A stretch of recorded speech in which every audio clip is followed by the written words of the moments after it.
Oh, hi kids. Today we're going to learn about Ponzi schemes.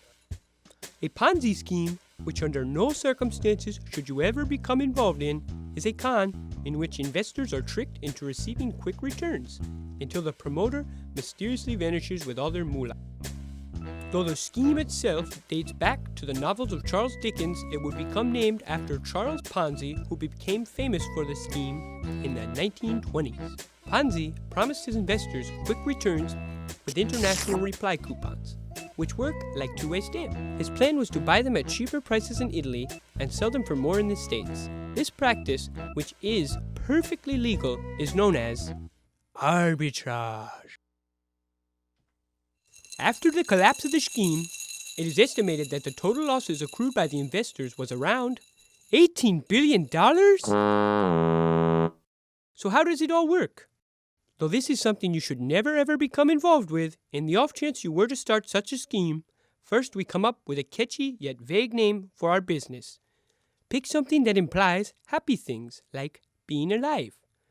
I chose Vitalife for mine.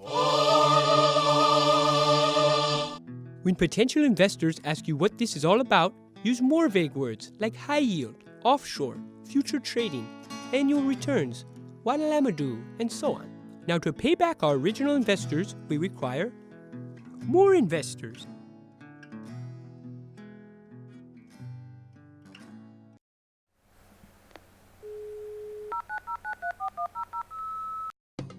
With each new investor, we can pay back the older one. And when new ones come in, we can pay back the previous investors who we just borrowed money from. We keep a little for ourselves, of course, because in the end we are trying to make some cash. Eventually, though, we end up with so many investors that we can't pay them all back. At this point, the schemer disappears with all the money he has made and leaves the investors to fend for themselves.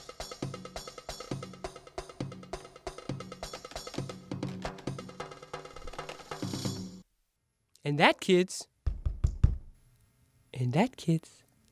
is a Ponzi scheme.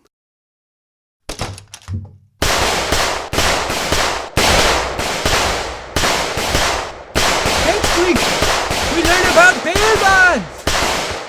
Stop firing! I've got my hands up! I'm coming out! Please! Alright, you got me. Ew! Okay.